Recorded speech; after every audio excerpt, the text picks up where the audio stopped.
Erin.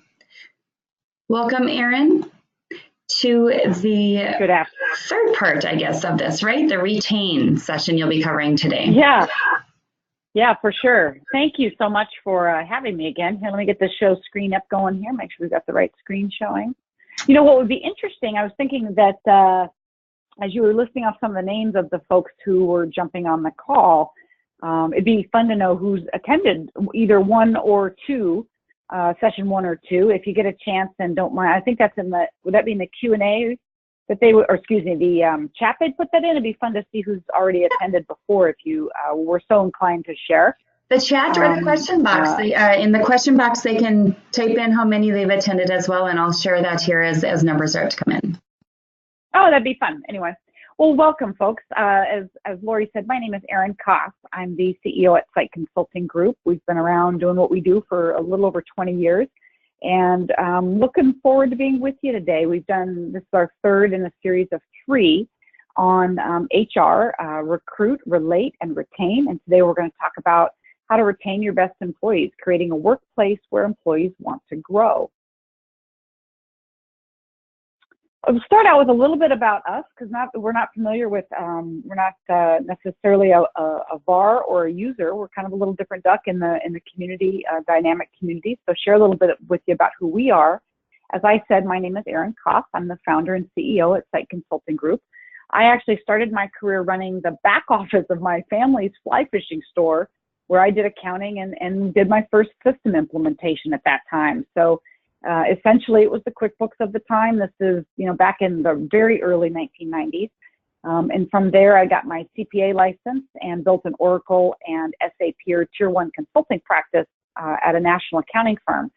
So which was great experience. This is in the 90s when the first ERP solutions were coming online. And it was just really some great, rich experience. I was really grateful for it at the time, early in my career. But when ERP became accessible to small and mid-sized companies, the bulk of the companies in the world, I was excited to shift my focus because it really did align better with my personal passion and the place where I felt like I could have the most impact. So having a heart for small and mid-sized family-owned businesses, having been there in my own life, they're just such unique, special places to be and work that it was just kind of where I wanted to go back to be. So today, our clients are $500 to $300 million family-owned companies. And if we've learned one thing about it, it's that there's no two of them are alike. But that said, they have many of the same needs for which, for us, which has meant being really good at being able to meet them where they're at, which can vary, and collaborating with them to help them reach important business and personal objectives has been really important for our practice as we've developed and grown over time. We've been at this, as I said, for over 20 years. So our team is comprised of really experienced folks with broad business backgrounds, including people who have played at the C-suite level, so executives, controllers, information technology professionals, human resource professionals. In the ERP space, we have a lot of project managers, business analysts, and industry experts as well. From the services today, our services have actually shifted a fair amount over the years. We used to be a fairly intensive ERP solution planning, selection, implementation firm. And one of the things we found is that over time, the critical success factor for ERP is making sure that there is just utter clarity with regard to where a company is going. And so over the years, many of the other services that you see here are where we've spent actually a fair amount of our time now. Because if you've done ERP, whether that's upgrade or implement, you understand what a big effort it is and big project, and it's not really the point, right? It's really meant to reach important business objectives, allow you to grow at scale. It's maybe replacing a very, very old legacy system. We see that particularly in some of the deep vertical companies, to modernize and be able to actually remain competitive. So it's a necessary thing you've got to do. And if you're not ready for it, it can really be kind of a tragic outcome. And we've seen that more than we'd like to say as well for some companies. So we've really gotten more involved in helping a company become the very best they can be, whether that's strategically or with supporting their people, to make sure that they're ready for taking on these larger projects. And actually, it's been some of the most rewarding work we've done. And so we continue to really enjoy it. Finally, I want to just share kind of the things that matter most to us when we talk about our core values, and these are the things that we look for in our own employees, we look for in our business partners. So this would be our clients, it would be our suppliers across the board. So it would be things like integrity, being intentional, showing up in a courageous way and being courageous in the things that we do say and believe, being curious, and always being collaborative in the way we approach the work. So we like to say that our mission is to invest in individuals and organizations in a way that results in quantum leaps forward and lasting impact. We think about this, we think about people in the organizations they work with as, trying to really coach and lean into people in a way that is a more, I'll call it a more holistic way, in the sense that we're finding more and more that people really want to be able to bring their whole person to work. So we've got these personal lives we live, as well as professional lives. And so we're finding that a fair number of our clients are finding that when they allow their people to really show up in an authentic and true way, they're getting the very best out of them. And so we really talk about trying to do that with the individuals we work with, and we're finding some real results for the organization. So with that, I'd like to jump into a little bit about you. It's always helpful for me to have a sense regarding the audience we're talking to today. So to the degree you're comfortable, take a minute, throw it in the chat box, if you will. What is your name? What is your role? Are you at a company with fewer or more than 25 employees? And what brings you here? We would love to hear that. Sure. And because there's a number of folks, what? I'll watch for those. And I did want to share that there's some folks who have attended the first two. So this is their third one. There is someone who just attended the first one. So they'll have to go up to the library and watch the second one. And the response is there for sure. Oh, great. That's really great to know. Excellent. Well, so if you get any additional information about folks as it comes along, help me pause here in a minute, Lori. I'd love to go back and see if we have a little more information on who's on the call today. Sure, I'll share a little bit here. People are typing in here. We have NBU, we have David's Bridal, we have Carrie. It's more than 25 application support is her role. We have Big Brothers and Big Sisters of Canada. The national director is on the line here today. Peter is Information Solutions and Data Analytics. It's greater than 25, and how to stay committed and excited at his organization. We have the David's Bridal. We have the Director of Financial Systems, and they're also greater than 25. Melody is with, she's an accounting director, about 200 employees. She's looking to motivate long-term employees. So thanks everyone for sharing. Oh, cool. Oh, that's excellent. Thank you guys. I appreciate that. So I like to start out with this cartoon. It always cracks me up. It's, basically share in light of the topic today, right? So the gentleman shows up to the HR desk and says, hey, we put up new curtains. We repainted the hallways, and we even replaced the lights in the restroom. So like, why are we still having retention problems? Yeah, retention is an issue, and the struggle is real, right? And so today we want to get to the root cause of what's real about it versus the shiny outer layer that sometimes we can think that it is. So anyway, this comic always cracked me up, and I thought I would share. So before we dive into the topic of the hour of retention, I'd like to highlight some of the key ideas that came out of session 1 and session 2, which was recruit and relate. In doing so, I want to use a little bit of an analogy. So today we're going to talk about how to help employees grow, and so I thought I'd use a planting analogy. We're all coming out of summer where we're probably just ripped all our plants out. I know I did. But thinking towards spring of next year, think of your employees like seeds or maybe a small plant start. During our first session on recruitment, we discussed how to attract and identify the right talent. We also discussed onboarding and the important elements of an onboarding process, including how it's important for an employee's growth in an organization. That onboarding process is really important to that. If you think of employees as seeds for a minute, then the soil or ground is your work environment. When you plant a seed, you don't just go and dig a hole and stick the plant in the ground, right? You want to not if you want good results from the employee or the plant. You prepare the soil by softening it. Maybe you rototill it. Maybe you add fertilizer. During session 2 on relating to employees, we spent quite a bit of time discussing how to build a culture of respect, communication, and trust. Using our analogy here again, in order to create this environment, it requires safety. So if it's windy and there's too much rain, worse yet, maybe hurricanes or tornadoes, your plants will suffer, sometimes irreparably. So in our case, this would be when good employees might leave. As we move into talking about retention today, the analogy will continue. Once you plant your seeds or your starts, you don't typically just walk away and leave the plant unattended, right? You could, and it might survive for a while, but you're taking a risk, and in all likelihood, it won't. You water it, you might give it fertilizer, organic or otherwise, to ensure that it has air and sunlight so that it can grow. So that's what we're going to talk about today, some of these kind of intangible and tangible things that we can do to help our employees grow. As we consider retention today, we're going to begin by trying to understand the things that influence retention, so that as we prepare to tackle the ways to enhance our people practices, we actually have a sense of where we want to focus and what makes sense. Included in our discussion is going to be examples of tangible and intangible ways to recognize, reward, and develop employees. And as with sessions 1 and 2, Recruit and Relate, we've included a notes and action items page where, if time allows, we'll pause and reflect, and if you're willing, even solicit some of your comments or feedback.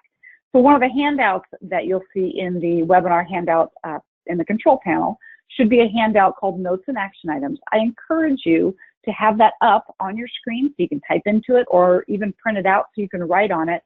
As we go along, we're going to be filling that out together. So let's begin by understanding the things that influence retention. I suspect that we would agree that keeping good people is extremely important.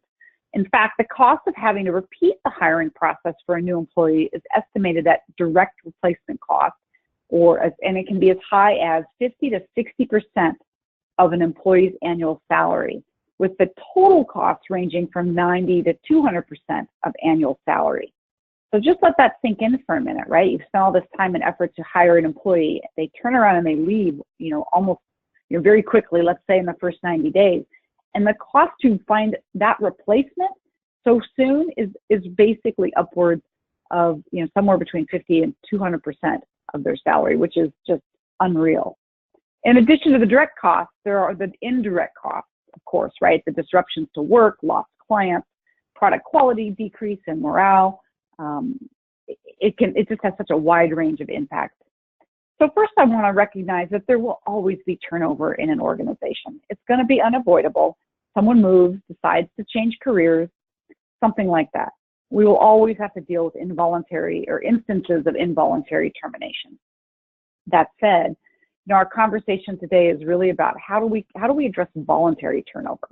For example, someone chooses to take a position elsewhere, someone we would have liked to have kept. We want to look at the things that are currently influencing an employee's stickiness, something we call, or stickiness within an organization. If you have any marketing background, you'll understand this term as well.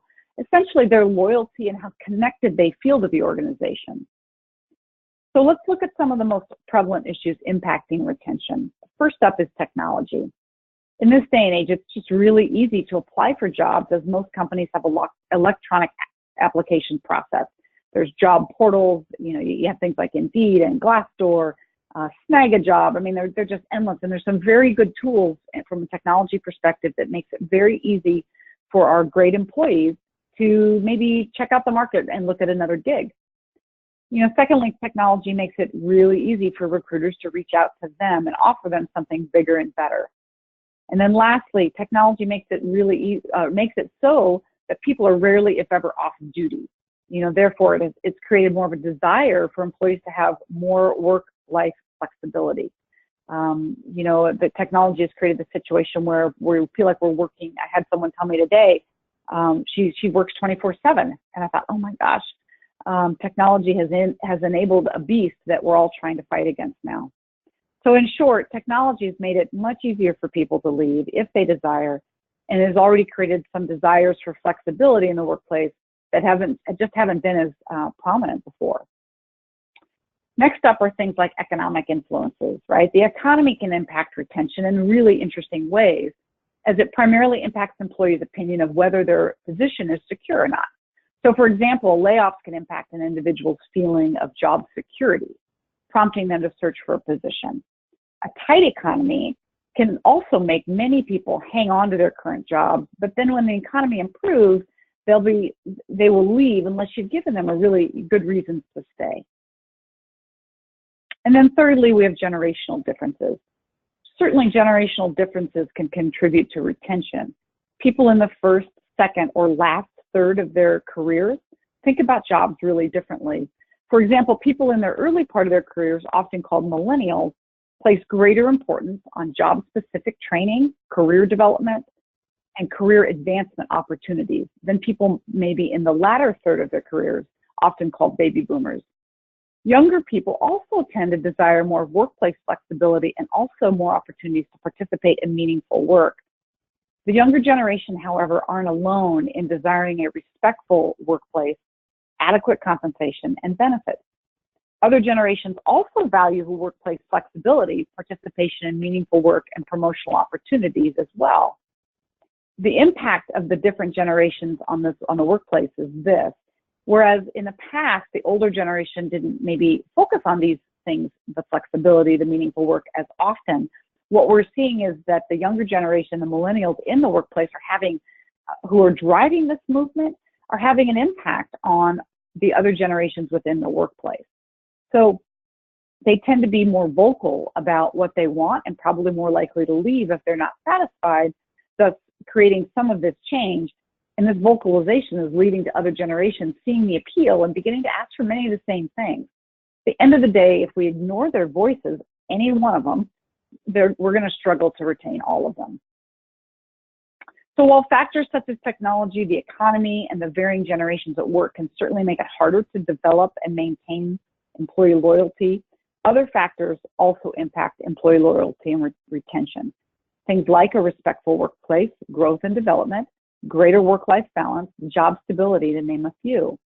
So if you look at what your organization is up to, and if they're not meeting these needs, it's going to just make it harder to create the loyalty in the employees that you need to retain them. So we recognize that these are the macro influences which are impacting employees' loyalty and retention. And some of these may not be in your control necessarily, but it's important to understand them and see the big picture of what's happening in the workforce. Then you can sort of focus, you can choose then to focus on the things within your organization at a more micro level, things that you can improve so that when employees get the call or get the itch, as we call it, they feel connected to your organization, more loyal, more committed, and therefore prefer to stay. So what are the things that you can control? In session 2, relating to employees, we talked about some common causes of disengagement in the workplace. We've restated them here again, but inversely, so that we can use them as a way to better understand what issues have the greatest impact on employee retention. So let's start from the top. Things like compensation and benefits, participation in the big picture of the organization, opportunities for growth, sufficient resources to do their jobs, workplace flexibility, and finally the big one, having a positive relationship with management. During session 2, we pointed out that the personal needs driving these influences for our employees who really just want to feel valued. Focusing for a minute on the most prominent influence on retention, our staff's relationship with our company leaders. Remember that 1 in 2 employees left because of their relationship with their manager.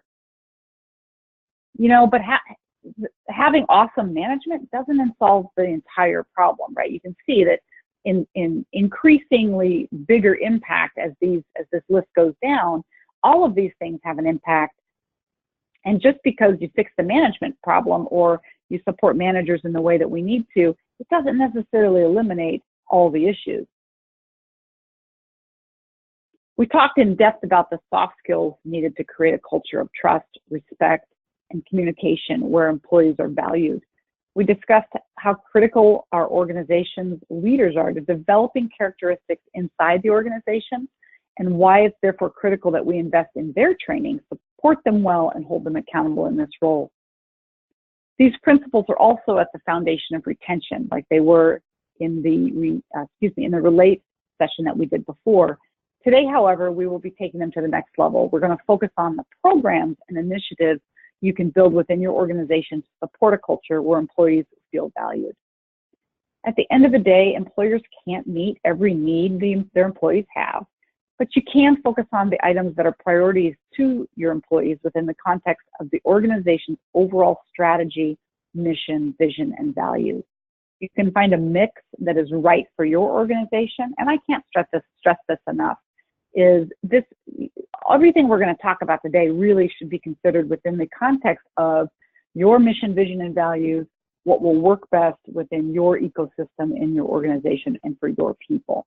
We'll talk more about this in a minute, but first let's pause and reflect for just a second on what's happening in your organization. So if you take a minute and grab your notes and action item sheet, think for a minute about 3 things that are impacting retention in your organization. We've talked about the macro influences like technology, the economy, and generational differences, but we also discussed things, the more micro things like work-life balance, flexibility, respect, compensation and benefits, relationship with management, opportunities to grow. Do they have the resources they need? What are you seeing in your organization? Would you take just a minute and write down 3 of those? And if we have enough time, I'd like to just take a minute to pause and give you a chance to do that. And then if anyone would be willing to share 1 or 2, that would be great.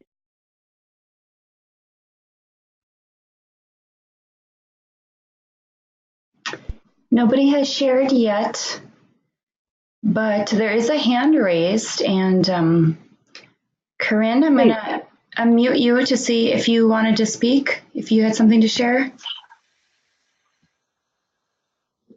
Your hand is raised. No, I must have hit that by accident. Okay, thanks. Okay, Thanks, Corinne. Well, we'll keep moving. Sure. Go ahead. Okay, well, if you see anything pop up, give me a holler, Lori. So let's move on to the tactical ways you can enhance your people practices for retention.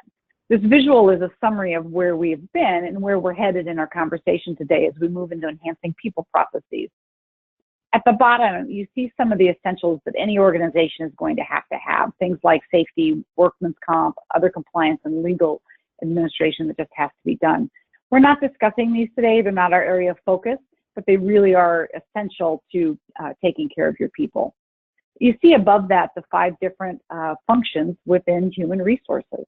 These are, they're interconnected and they're key for recruiting, relating, and retaining employees. They are supporting the culture we have discussed where our employees are valued, there's trust, respect, and communication, and leaders are helping to ensure this. Going back to our analogy from earlier, if you don't plant a seed in fertile or prepared soil, your plant will likely die. If you want your plant to grow, you really have to do more than just prepare the soil. You have to water, care for, nurture, and tend to your plant. Just, and at the end of the day, take another way to think about it. Think about the relationships in your life, right? In our friendships, in our marriages, and in our family, with our children and our parents. At the end of the day, the way we treat and interact with those individuals brings out the best in those individuals. It's no different in the organizations that we work with or we work in. So one of the things you can do is by having HR practices in place where you intentionally help employees feel valued, the processes and programs help support the things that matter to your employees and make them feel valued, more loyal, so they are more likely to stay. As we talk about these different areas, keep in mind that these are the things you can influence within your organization to create loyalty and retention. And while strong relationships with management are the biggest influence, as we said before, it's important to understand your organization's recipe for success. What proportions of each will make your employees feel more valued? These should also align with your organization's strategy and culture and your employment brand. If they do, you'll be on the right track for increasing loyalty and retention. We talked extensively about recruitment and onboarding during session 1 in September, so today we'll only spend a few minutes on this. For more on this topic, I encourage you to look up the recorded webinar on the Dynamics community site. A few quick thoughts I'd like to reiterate as they pertain to our discussion today. First, if you're defining your employer brand, who you are as an employer to the marketplace, It is very important that you are focusing on, what you focus on carries over into the other areas we're going to discuss. For example, if you're defining yourself as an employer that pays well, you need to have a good comp and benefits plan. Or if you are all about growth and development, then you want to make sure you support training, etc. Otherwise, a new employee will have buyer's remorse when they come in, and they'll look elsewhere very quickly because who you said you were is different than who you actually are. It's also important to use good screening practices to identify the best talent or the best seeds for your company.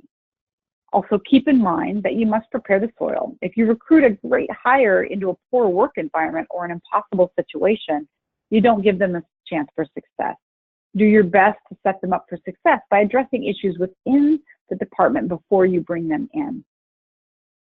Then there's onboarding. Studies have shown that successful onboarding programs improve organizational retention rates, employee productivity, and overall customer satisfaction, right? So that the way you onboarded your employees actually has a direct impact on your external customer satisfaction. And this is huge. Additionally, the employee tends to have a greater job satisfaction and more commitment to the organization.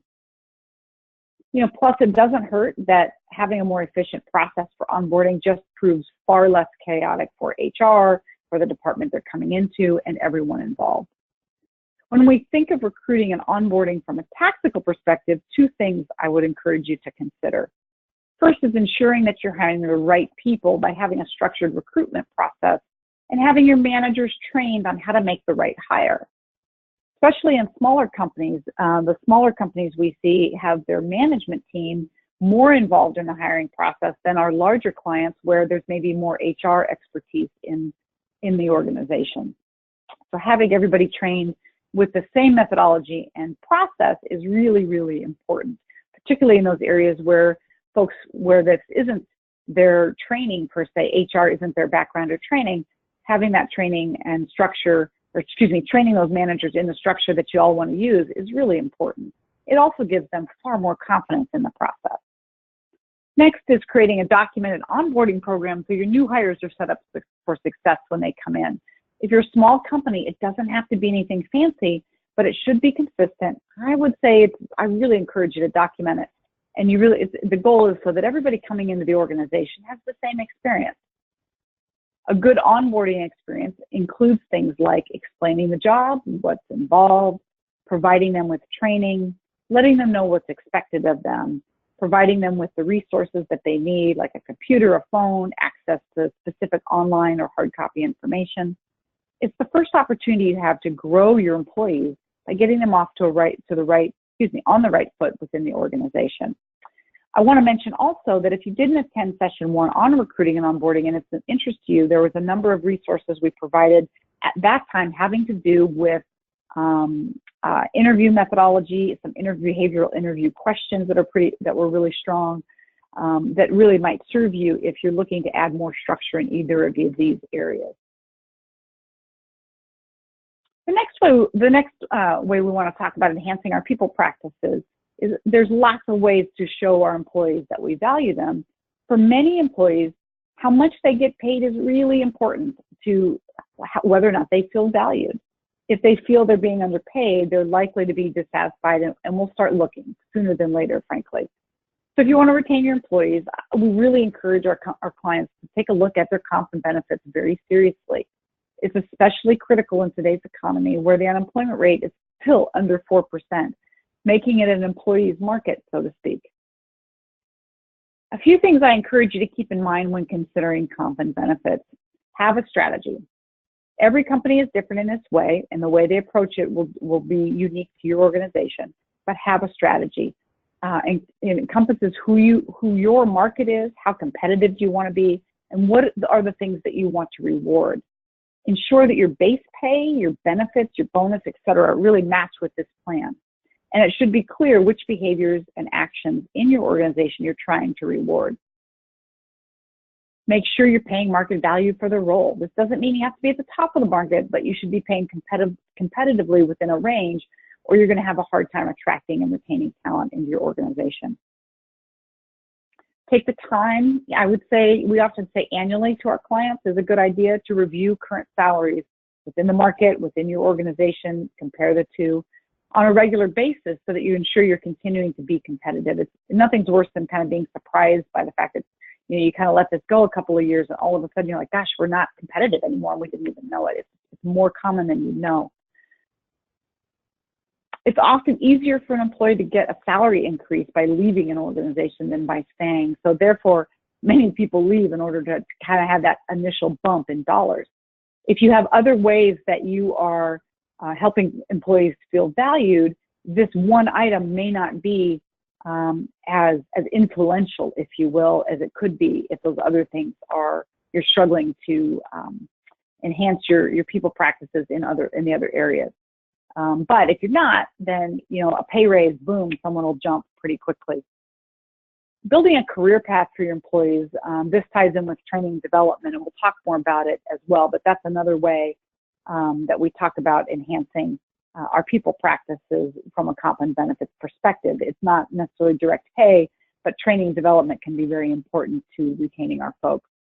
I encourage you to think creatively about your benefits program. My brother-in-law actually was recently hired with a local company, and what impressed him most was actually the benefits. He was so excited to learn about all the company had to offer. It was a small company, they were locally owned, but they offered things like a $500 starting bonus, a $500 bonus after 6 months, $40 a month toward employee wellness, including things like shoes and gym memberships, small daycare stipends for one child for the first 3 years of life, and it could be transferable to a second child. They also pay for their employees' health insurance benefits. And not everyone can do that as those rates just keep going up. But you see there's lots of small things that you can do, which we just love. So it doesn't all have to be about the salary. You need to be in the range of being competitive, but you don't have to be at the high end if you can think creatively about some of these other areas. One of the handouts I included today are 10 creative benefits ideas for your employees. They're non-traditional and maybe outside your comfort zone a little bit, but the idea is to just get you thinking about other unique benefits or unique ways to share benefits with your employees that may be things you haven't thought of before. It's often said that we spend 80% of our time on 20% of the workforce, the ones that are not doing their job, and instead the 80% that are doing a great job go unnoticed. So rewards and recognition can be really important to help people know that you value them. Some things to consider. Ensure your approach aligns with the strategy of your comp and benefits program. Basically, you want to reward and recognize that which you've incented through your comp and benefits program. Define what types of behaviors you want to reward. Some examples might be achieving goals and objectives, having, quote, above and beyond, unquote, performance. Displaying organizational core values, retention, maintaining a safety record, strong attendance, things like that. Those behaviors should align with your organizational values and strategies. Thinking about incentives versus recognition, just definitionally, an incentive is something you do to try and entice someone to act a certain way, whereas recognition is rewarding someone who did something well more after the fact. So think about the venue for how to recognize and reward people. Manager to employees, senior leadership to employees, company-wide programs, spot in the moment, peer-to-peer contests. What works best in your organization for rewarding and recognizing employees? They can be big ways and small ways. One of the things we encourage companies to do is trying to reward or recognize people as closely to the event which deserves the reward or recognition as possible, just to make sure that you're reinforcing the behavior you're trying to go for. Tangible benefits, things like comp and benefits, but also encompasses things like gift cards, cash, prizes, free workplace perks, profit sharing, additional time off with pay, etc. So again, getting out of that traditional comp and benefits box to some of these other areas. Intangible benefits can be things like learning and development opportunities, verbal thank yous, advancement opportunities, flexible work schedules, company-wide ceremonies or emails, increased autonomy in the job, opportunities to work on a more challenging project. Understand that people may be motivated differently and may like to be rewarded differently. Although sometimes you have to be somewhat standardized just to ensure fairness, if you can provide an option or opportunity to be more individualized in your approach, that's always best. One of the other handouts we included just to help you with this is it's what we call a list of tangible and intangible rewards and recognition ideas. It's just meant to get you jump started with your own idea and brainstorming process. Also, there's a personal questionnaire which you can use to survey your employees so you know what their personal preferences might be. That way, when you want to provide them with a personal reward, you can ensure it's something they really will like. We've used this approach to good effect in our own organization, knowing we found it's just such a simple way. It's been so useful when we want to personalize a reward for someone. Whenever I mention performance management, I can hear or feel the groans in the room. So employees don't want to feel like they're being managed and don't like the idea of an annual performance evaluation that may or may not reflect what they've done over the last year. Employees get overrated, they get underrated, and typically it's hard to remember anything that's happened more than 3 months ago. Similarly, managers don't like having to spend the time preparing these evaluations. They feel long and lengthy, and nobody, if you got an employee that's been a challenge and you're confronting them once a year, it just feels awful. Not to mention the fact that they don't want to deal with those employees because it's just been tough. It's like sometimes feels like babysitting adults, right? This is kind of the general groan that we get when we talk about this. So why is this such a problem? We found that primarily it's because managers aren't trained on how to evaluate or give good feedback to their employees. This creates a lack of confidence in themselves personally and in those abilities. Oftentimes there's very little process or structure for conducting performance reviews. Coupled with a lack of training really can make for a lot of chaos in the process. And oftentimes people just naturally put their heads in the sands and ignore the process entirely because it just feels too messy and conflict-ridden. Finally, if managers are so busy that they always seem to be trying to find the time to handle people's concerns, this lack of attentiveness kind of reflects, and employees don't find the evaluations meaningful, right? They're kind of they're showing up to these types of meetings, but they're not really present and haven't done the work to prepare for them, and employees know it. So, what do we do about this? Well, we know that giving people feedback and letting them know how they're doing is important. There's many research studies on this that we see in the marketplace, whether it's so that they can keep doing a good job or so that they can change course. And from a liability standpoint, the documentation in this regard is important as well, so that you can prove that you have told someone there is an issue. We talk about this in the HR field where, giving and receiving feedback really, really important. And unfortunately, we need to document these things as well. So there is value in having some sort of structured performance management process in place, but it doesn't have to be rigid or complex. It's having a system in place that is consistent, that really is where the rewards will come from and the benefits will come from. So let's talk about some ways to enhance your performance management process. We've discussed this one a little bit before, and it's important enough to reiterate in this context. You really need to make sure your managers are trained and supported during the process, especially when it comes to employee relations. They need to be equipped to do their job and have the resources available when needed. That way, when there is a difficult conversation that needs to take place, they can have it sooner rather than later. Nothing creates more liability and risk in an organization than dragging out or not having those conversations. When it comes to performance evaluations, people want to know how they're doing and want more immediate feedback. The youngest workers in particular are driving this. The older generation's used to getting these once-a-year annual reviews, and they're kind of settled into being used to that. But this younger generation wants feedback more frequently. Many companies actually are beginning to rethink what evaluations and the process look like. There's a revolution that started a number of years ago now, where we're moving from the annual performance appraisal to a shorter, more frequent conversation with employees. So this is changing how managers and our business leaders need to approach this work. They have to be actually way more highly trained than they used to be at some level. In the old days, it was you fill out a form, you show up, you have a meeting, you tell them what they need to know, give them a raise, and you're done. Now what we're saying is, hey, these are conversations that need to happen frequently. And that's basically how, it's a skill in communication that is oftentimes new for people, believe it or not. So what we're seeing in the shorter evaluations is they're more like a 4 to 10 points instead of these 2-pagers we used to see or longer. It allows the manager to feel that the evaluation is more manageable for them, so they actually are finding it a benefit as well. And the benefit to employees is they're getting feedback more frequently. Some examples of companies you might have heard of, Deloitte. Deloitte is a nationally recognized accounting firm. They also have a consulting arm. They've changed their evaluation to include only 4 things, and I'll list them for you because I think they're kind of interesting.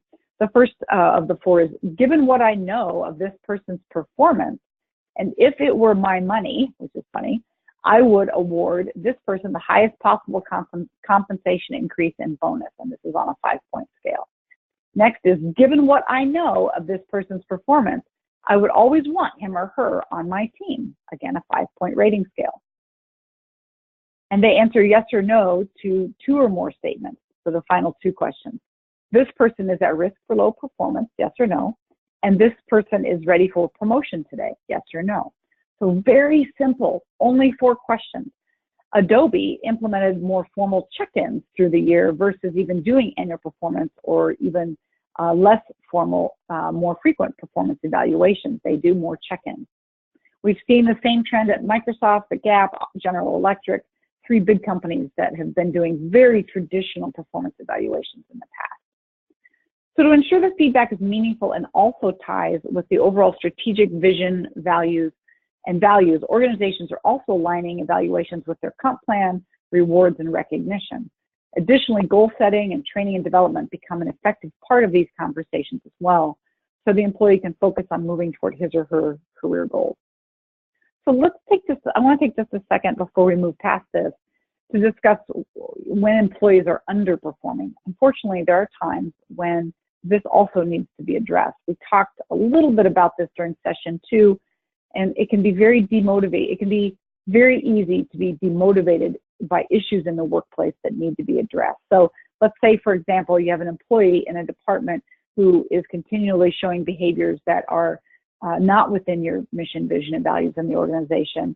And this can have a profound effect on the rest of the people in the organization. If, in fact, the manager or department head, for example, or maybe this is a smaller company and it's the leadership team, isn't addressing issues with a particular person, let's say, and they go on, well, they start to fester. But the result is the employees you want to keep are the ones that start to leave. And so you really do want to get on top of these as quickly as possible. When discussing underperformers, there are times when you can salvage the underperformers, but it's important to figure out what the underlying cause is. What's the root cause? What's going on? Is it just a training issue? Or is it bigger than that? Is it something that goes against your values? I have one client where one of their values is no gossip. And they had an employee where gossip was a problem. And for them, this was a deal breaker right away. But for them, they lived their values very intentionally in this organization, which we encourage our clients to do, because it really gives you a very quick sense, faster, first of all, it helps you in the recruiting process. You can look for lots of things that are or are not within your values in the interview process. But if you do make a hire that is not a good fit, and you see this over time, as you're constantly pinging against core values, when stuff starts to show up that's not in the integrity of your core values, you can see it more quickly if everyone is speaking the same tune. And so for them, it was an automatic termination relatively quickly. They did the person had the conversation, given the feedback, and it continued, and they were let go because they were not living the core values of the organization, and it was starting to have this impact we're talking about. So at the end of the day, being knowledgeable about what the root cause is really important. And the manager or their boss, essentially, this could be the leadership team in a smaller company, is really the ones in the best position to address these types of issues as they come up. It doesn't mean you need to be a dictator boss. Just address these issues when they come up, and it'll save you. It'll help to ensure you don't create retention issues in other parts within the people that are just really wonderful contributors to your organization. Again, ensuring your managers are trained so they know how to address issues. And if they aren't sure, then make sure that they have the support or have resources within or outside your organization to support them.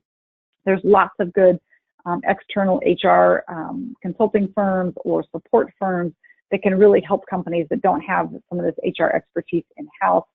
And so whether that's inside or outside your organization, you want your managers to feel like they're getting support here. And as I said, make sure you document the conversation. So in summary, managers who are trained, supported, and held accountable will have the highest degree of success in retaining your best and managing the underperformance of mismatched employees.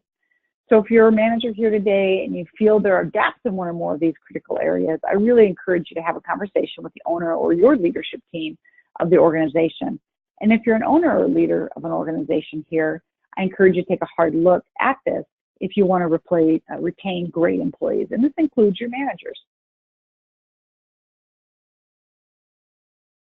Next is training and development. The younger generation in particular are looking for growth and challenges in their job. And really, if any of us don't see a clear career path or opportunities to do more in the future, we may be looking elsewhere within our organization, than within our organization. There are lots of options for improving in this area. So like with the other areas we've discussed today, as we go through each of them, think about which of these might work organization-wide or on an individual basis for you. We'll start with talking about succession planning. From an organizational standpoint, it makes sense to know who can fill the gap should your leaders leave or should you have the need to add managers or supervisors in the organization. Doing succession planning can be a great opportunity to prepare your organization for the future, but also look at identifying who may be future leaders and how you need to prepare them to be ready for their next role. Particularly with family-owned businesses, we see this as something to talk about early and often. Developing a career path in your organization. This is easier to do oftentimes in larger organizations, but having a path or direction employees can take so they are more challenged in their jobs can really help with retention. We've actually seen a smaller organization offset a limited number of paths with other enhancement practices, things like comp and benefits, for example. The key we found here is to have an open and honest conversation with what options are available for people. So if you're a smaller company and maybe there's less opportunities for like an upward career path, one of the things we've seen is not only other areas like comp and benefits, but being real clear about what those areas are. We've also seen maybe special projects being a way employees can grow in different areas as well. But the key is just really being open and having a dialogue about that so people know what's available to them. So providing opportunities for growth isn't just about promotion. It's often about challenge, like I said with the project scenario, learning something new. Some organizations allow job rotations, which expose employees to other areas of the company and may help them identify if that's an area they'd like to work in the future. The other thing I love about job rotations at some level for small and mid-sized companies is it creates a natural cross-functional understanding and knowledge and team building, as well as a bit of a backfill when necessary, if necessary. So there's some other advantages here as well that we really like for our small and mid-sized clients. Next is allowing employees to attend training, whether it's off-site, or within your organization via remote webinars. Most employees love to have the opportunity to learn and grow. We actually have some clients who, as part of their kind of benefits package, are real explicit about, hey, we want people to spend half a day a week in some kind of personal development space, whether personal and or professional development opportunity. And so they budget for that, they budget time for that, they budget money for that, and they encourage that. And it's even written into their core values that learning is one of their core values, continuous learning. Talking with your employees about their professional growth and development. Where do they see themselves in the organization? Try and support them in their endeavors, and don't discount that just because someone has a long-term goal maybe that doesn't fit into the organization, that there's no work. Don't assume that there's no benefit to having them work in the meantime. Having a good employee for a few years is better than having a lot of turnover during that same time frame. And we like to say that, even when individuals maybe outgrow us or they want to go on to do other things, they've provided, tons of value for us and us for them over a short period of time. we now have these incredible influencers in the community and in the marketplace for what it is we do. So we've got these advocates now because they've been treated well and had a great experience at our organization. So thinking about the challenges you wrote down earlier regarding your organization and the 5 areas we've discussed where improvements can improve retention rates, what are 3 ways you can enhance your people processes? So we talked about recruitment and onboarding, benefits and comp, rewards and recognition, performance management, training and development. Of these 5 areas, go back to your notes and action item page and just take a minute and see where could you improve? 3 ways you could enhance your people processes.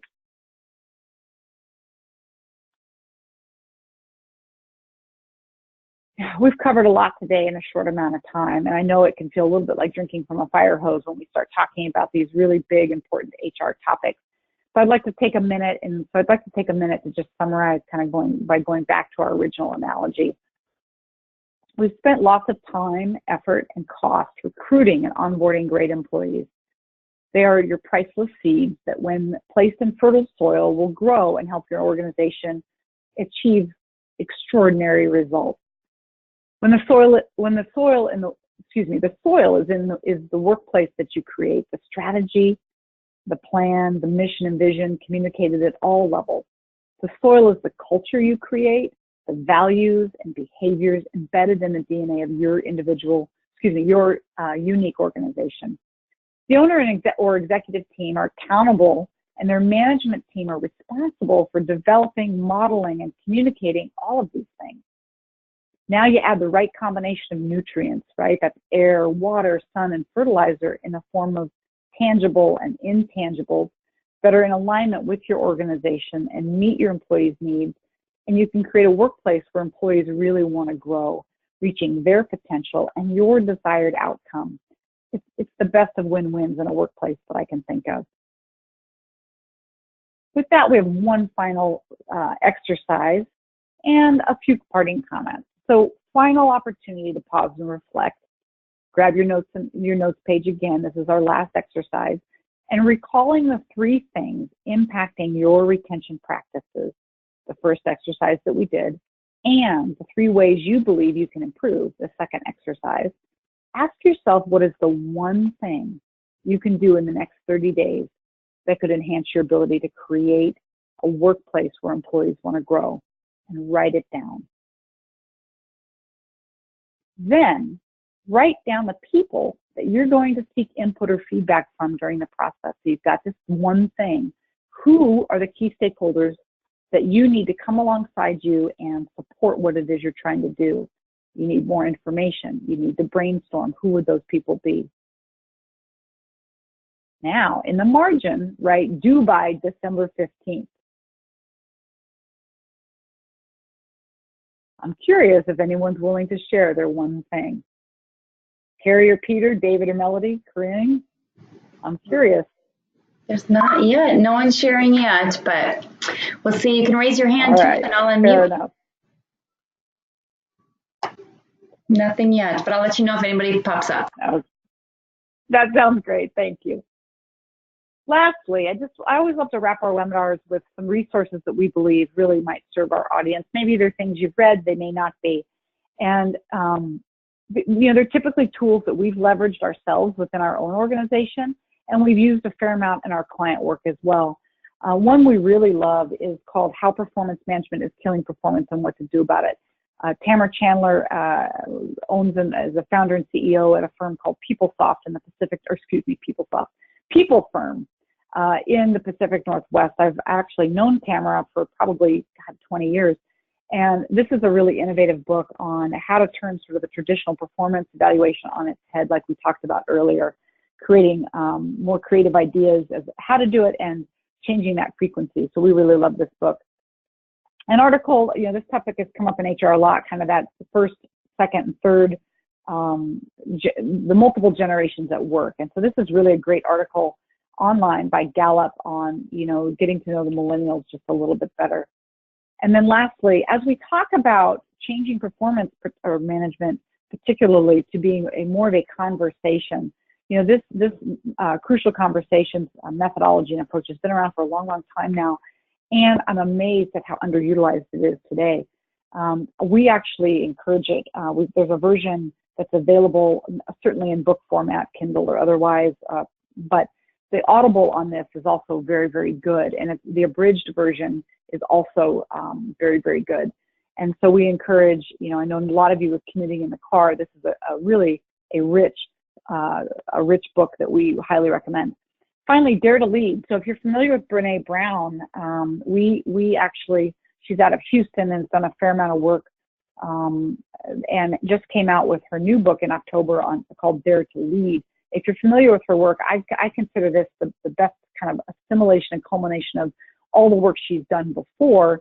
And it's essentially a way to think about how we show up differently in the workplace and allowing to create ways to build trust. Talks a lot about vulnerability and empathy and compassion. And so for us in our practice, as we talk about creating, helping employees to letting employees and allowing their employees to bring their whole person to work, and knowing that, hey, we're people outside of work who have ups and downs and things and challenges and so often historically we expect them to show up differently and be a certain different version of themselves at the workplace. And her work really gets to how do we let them show up in an authentic and vulnerable way and have compassion and empathy for each other in the workplace. It's really a brilliant book. I highly recommend that as well. And with that, I'd just like to say thank you for joining us today. We always really love getting an opportunity to speak with the folks in the Dynamics community. If you find that you have follow-up questions, you feel free to email me or reach out by phone. And we just really appreciate your time today. I hope you found some value in our time today, and we'll come back and join us again. Thanks, Erin, so much. And there's no questions at this time, but thank you for sharing your contact information there on the last slide. And if anyone wants to continue the conversation, you can always do that as well out in your open forum communities, out in your user group websites, or reach out to Erin directly. There's her contact information. So we will wrap up. We're 2 minutes after the hour. So thanks all for staying on, those of you that could stay on an extra few minutes. And Erin, appreciate all you do for the communities. We'll talk soon. Oh, you bet. Thanks, guys. You bet. Enjoy the rest of your day all, and hope to see you on another webinar real soon. Bye for now.